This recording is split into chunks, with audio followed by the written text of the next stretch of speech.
Apoio Cultural. Instituto de Línguas Millennium.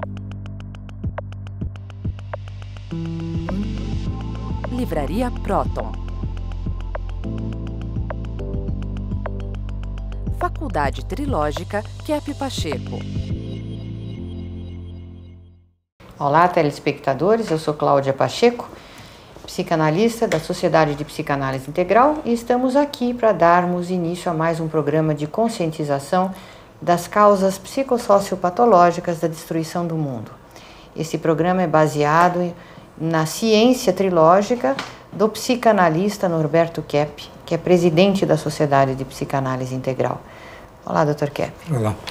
Eu gostaria de dizer o seguinte, que a ideia do Freud, pelo menos a ideia inicial, era que o ser humano se tornava doente porque ele via, ele sentia, ele sabia de algo que não era certo, que não era justo, ele chamava mais assim de algo indecente, né?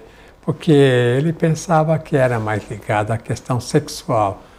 É por isso que a psicanálise tradicional freudiana caiu aqui no Brasil e no mundo todo, inclusive na Áustria. Bom, eu também tenho nacionalidade austríaca.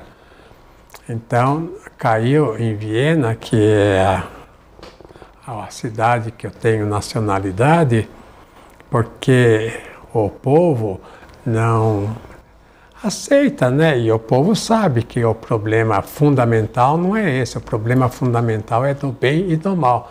Então, o trabalho que eu fiz, chamei trilógico, porque eu fiz uma junção entre ciência, com filosofia e teologia.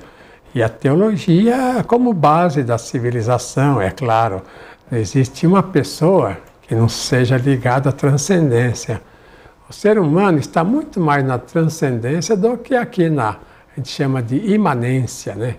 O ser humano, vamos dizer, ele é imanente 10%, 90% ele está lá em cima, na transcendência.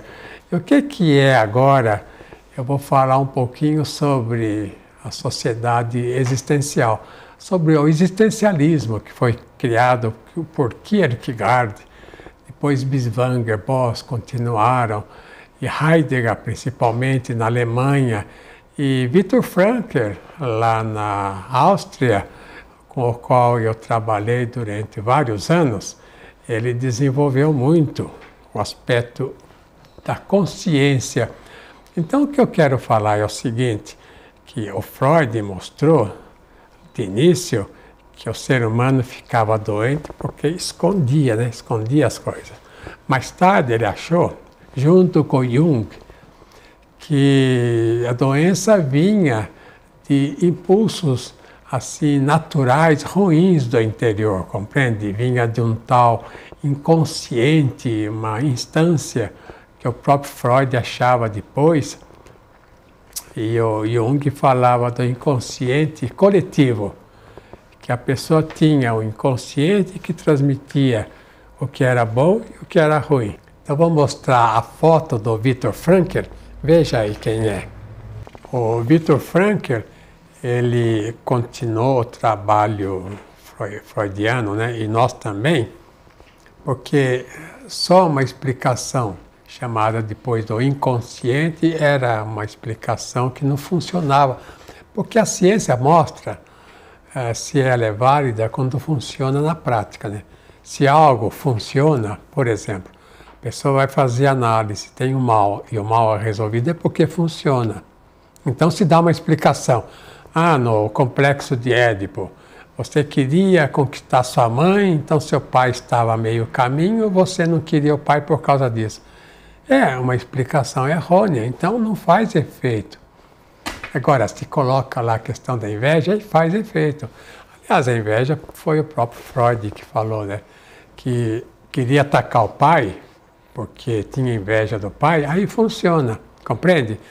Então, nas explicações na psicoterapia, se o psicoterapeuta não fala aquilo que tem pertinência com a doença da pessoa, não cura.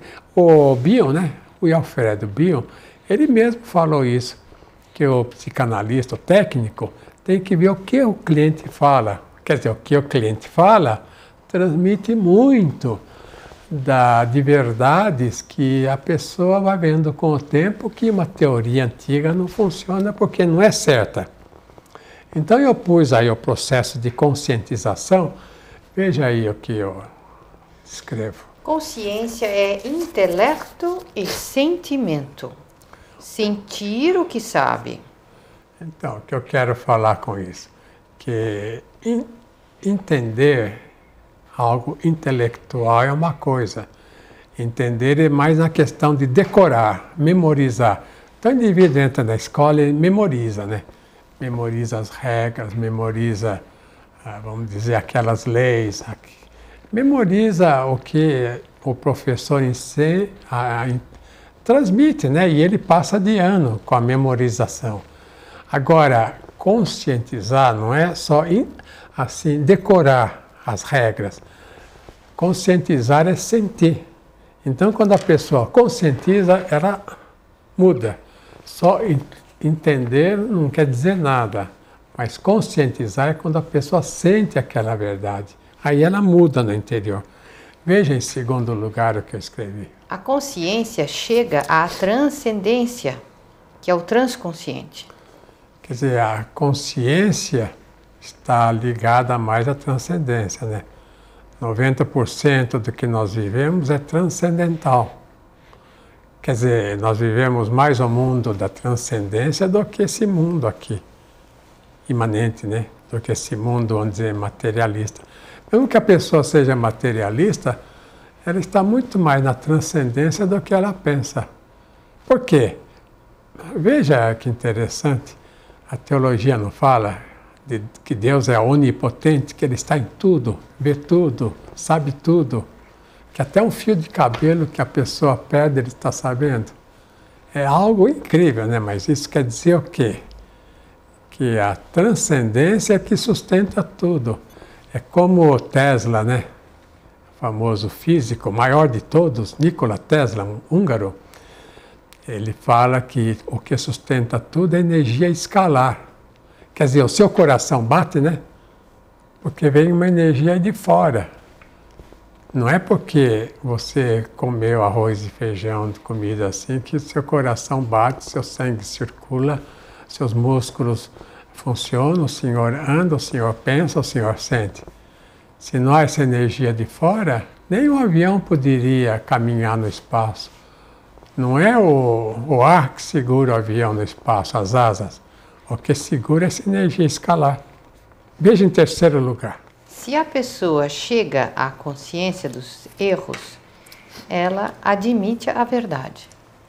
Então, a consciência é o fato da pessoa incorporar. A pessoa que tem consciência de algo, ela recebe no seu interior e muda.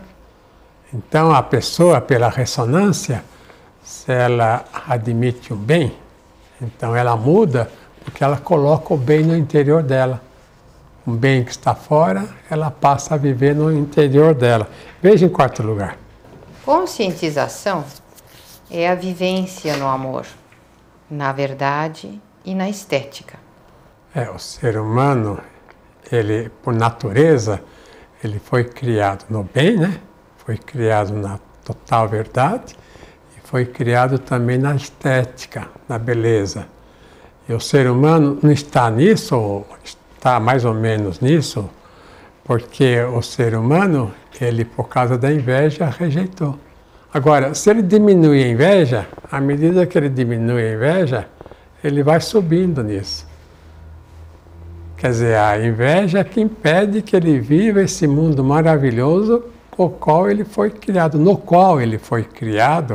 e que não usufrui porque ele não se deixa entrar no mundo. Veja em quinto lugar. A consciência do mal leva à percepção do bem. E sem a conscientização, não poderá haver sanidade. Então, note que a consciência do mal só é conseguida também quando a pessoa aceita o bem. O que é mais difícil é a pessoa ter consciência do bem por causa da inveja. Isso é um fato muito interessante. Não é que o ser humano aceite ou rejeite o mal.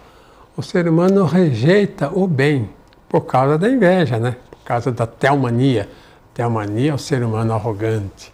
Se coloca lá em cima como um Deus. Então ele não ouve ninguém, ele é meio surdo. Por que que o ser humano, a partir de uma certa idade, começa a ficar surdo? Em geral, porque ele nunca quis ouvir ninguém, ele quis viver no mundo dele. Então ele começa um processo de surdez. Ou então dá a visão, né? O indivíduo começa a ficar cego. Por quê? Porque ele não quer ver a verdade, não quer olhar para o que é certo. Então veja esse cartaz. Todo problema de saúde vem da luta do homem contra a sua consciência. Notem. Então, por que que o homem luta contra a consciência, né? Então, o que acontece? Aquela famosa liberdade, livre-arbítrio, né? Que o ser humano pode escolher o bem ou o mal. Não é bem assim que ele pode escolher o mal. Como? Ele tem que escolher o bem, porque se ele escolher o mal, ele leva a breca, né? Não só na saúde, mas em tudo. Não é porque os religiosos dizem que a escolha do mal leva para o inferno, vai queimar nas chamas do inferno, do purgatório, viu? Quem não sabe, eu vou dizer para vocês um segredo. O purgatório também é cheio de fogo, viu? Quem entra no purgatório vai se queimar bastante. Não é um lugar tranquilo, assim, de ar-condicionado, que a pessoa vai estudar, vai carregar livros, fazer uma universidade, não é assim. É um lugar foguento. É um estado, né? Mais psíquico, espiritual, de muita desagradabilidade. É. Então veja um cartaz que eu pus aí. Onde não há vontade, não existe o mal. Então, o que eu quero falar com isso, né? Que é pela escolha. O ser humano não é doente porque ele é vítima da natureza. Ele é doente porque ele não quer a sanidade, compreende?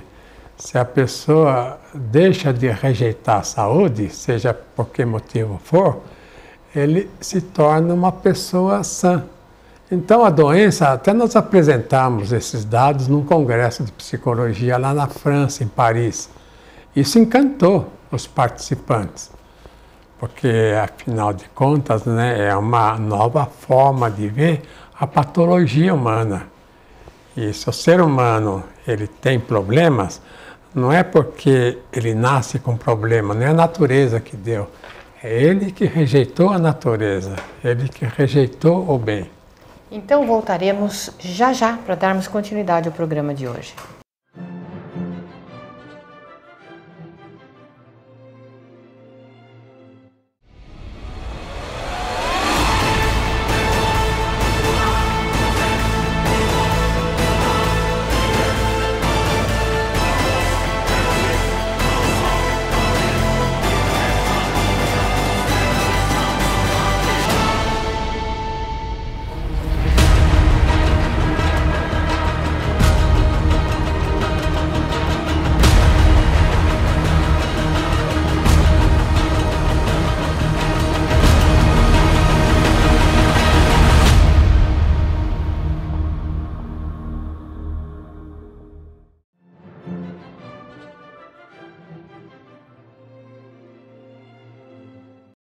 Então, eu queria falar sobre a destruição da música, porque a música deveria ser um elemento que leva o ser humano à transcendência, à harmonia, à tranquilidade, contato com o próprio interior.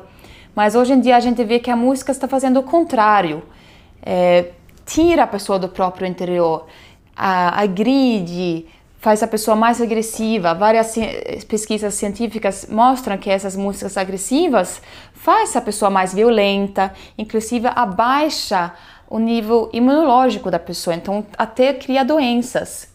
E também a gente vê a juventude assim, toda vestida de preto, roupas rasgadas, que também é uma coisa que tira a pessoa assim para baixo, né? E também podemos ver que os artistas parecem mais demônios do que músicos.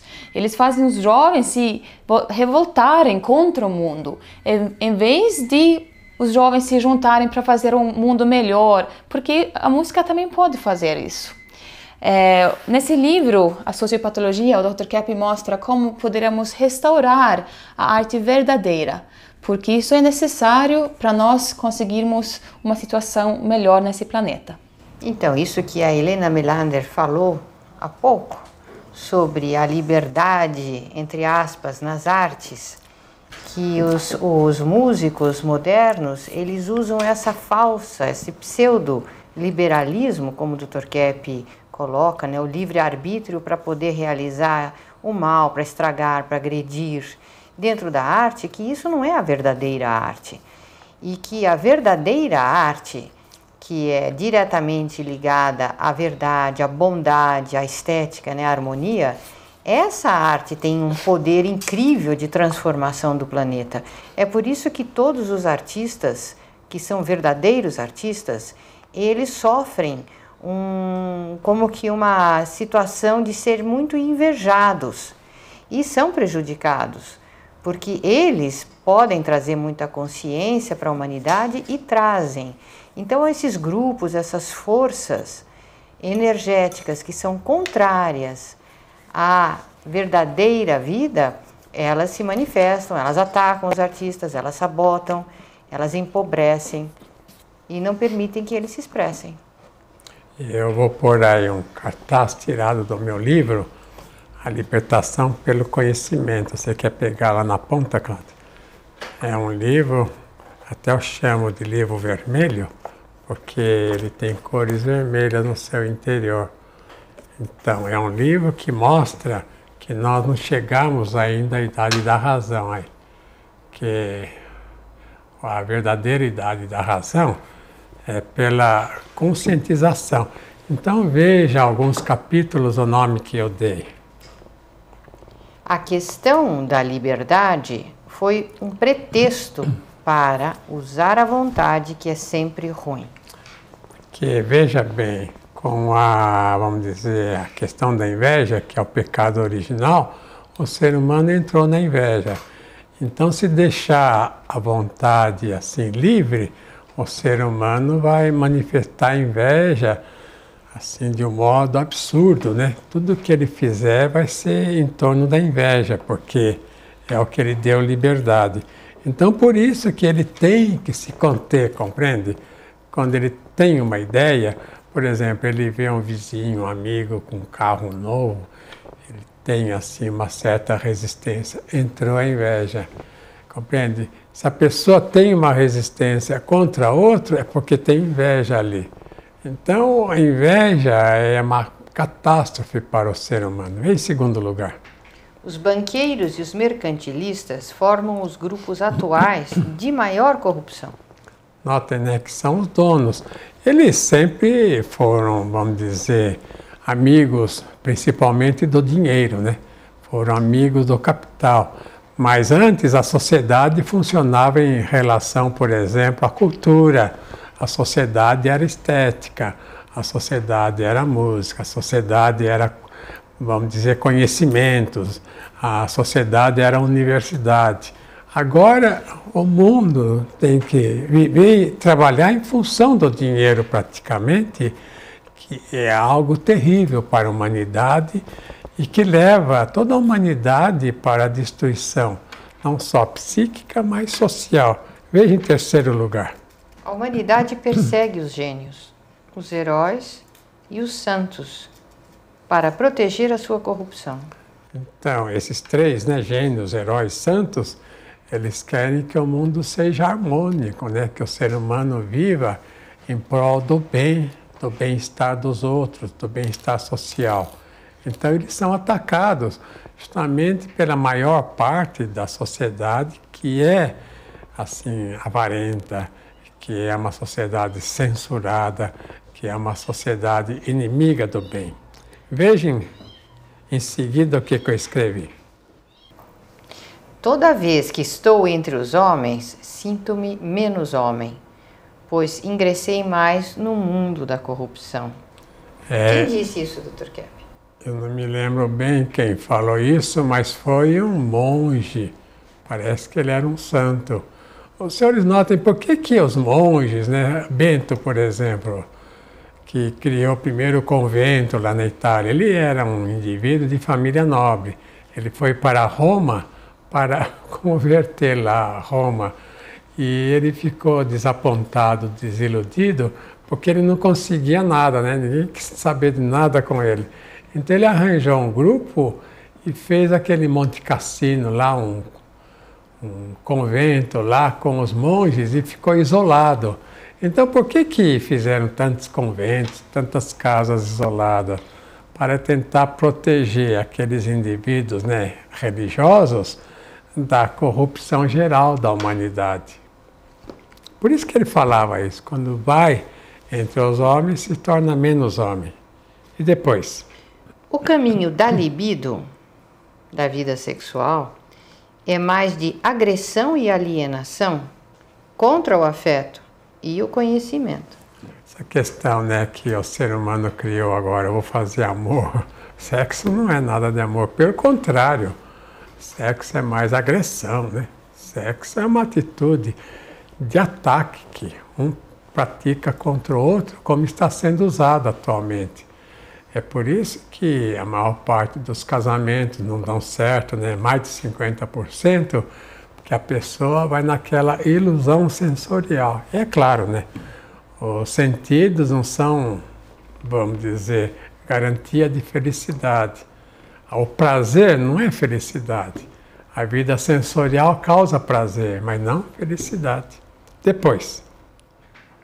O ser humano precisa conscientizar suas más intenções, se quiser sobreviver após o século XX. Isso é evidente, né? O ser humano atualmente, com o consumismo, com a destruição que está praticando nas águas, nos ares, nos mares, né? Nas florestas, na própria terra, o mundo nosso não suporta, não comporta mais isso. E se não perceber, acaba com a humanidade. Veja depois. A razão foi praticamente eliminada da vida psíquica e social. Então, e veja o final, a última sentença. A filosofia moderna deixou de ser amiga da sabedoria para se tornar uma filopatia, ou seja, amiga da doença.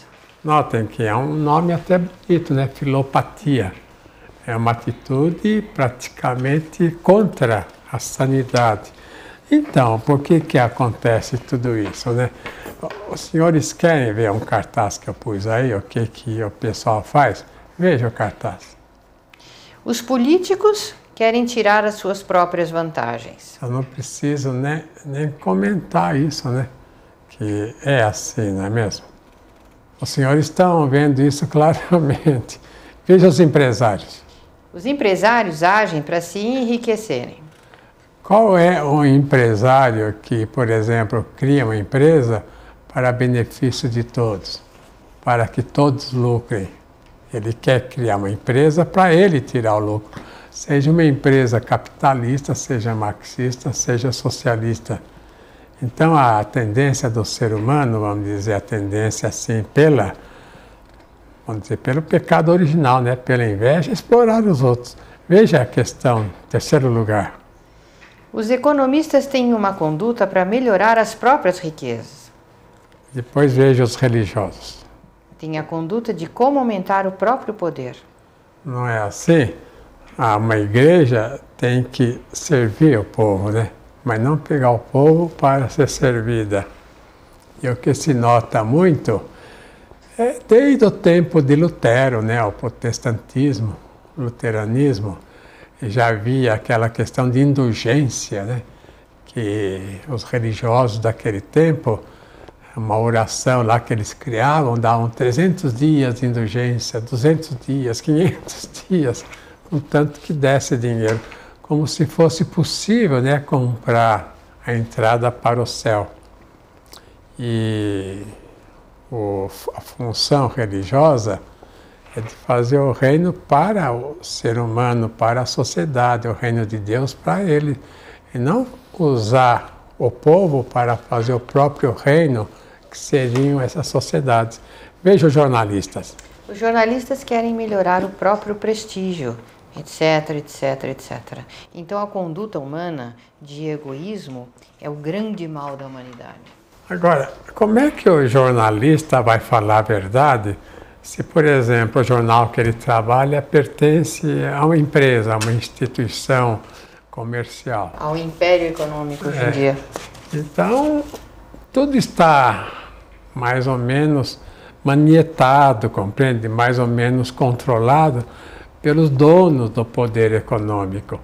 Eles têm as empresas, eles têm o comércio, eles têm os jornais, eles têm os políticos na mão. Então, o que acontece? O povo, ele geralmente não sabe nem a verdade qual é. Veja uma outra sentença. Quanto maior é o bem que a pessoa recebe, mais ela o ataca. Eu quis pôr esse dado aí para ser reconhecida a oposição que o ser humano faz a todo bem que ela recebe. Pela natureza, né? Nós vivemos naquilo que a Bíblia chama o paraíso. Não é que o que foi destruído seja o paraíso, compreende? Que Adão e Eva, né? Uma figura mais mítica, né?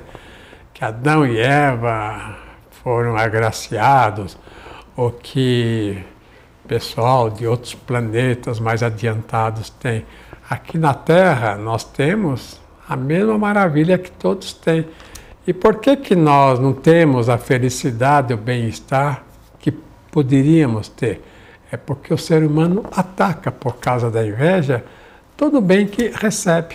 Notem que ninguém ataca um indivíduo miserável que não tem nada. Ninguém ataca um mendigo assim, não sei, com exceção.